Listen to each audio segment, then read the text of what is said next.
દેશની સૌથી બીજા નંબરની પ્રદૂષિત નદી એટલે અમદાવાદમાંથી પસાર થતી સાબરમતી નદી જે અરવલ્લીની પર્વતમાળામાંથી નીકળી અને ખંભાતના અખાતમાં અરબ સાગરને મળે છે. 371 કિલોમીટર લાંબી આ સાબરમતી નદી જે અમદાવાદની ઓળખ કહી શકાય, કારણ કે અમદાવાદ શહેરમાંથી આ નદી પસાર થઈ રહી છે. પરંતુ દુઃખની વાત એ છે કે આ નદી હવે દિવસે ને દિવસે પ્રદૂષિત થઈ રહી છે. દેશની સૌથી બીજા નંબરની પ્રદૂષિત નદી કહી શકાય.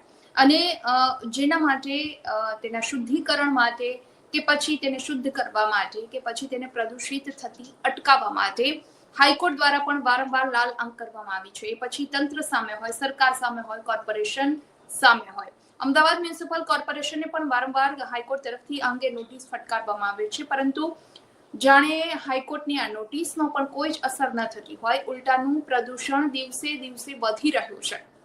અને અત્યારે સ્થિતિ એવી છે કે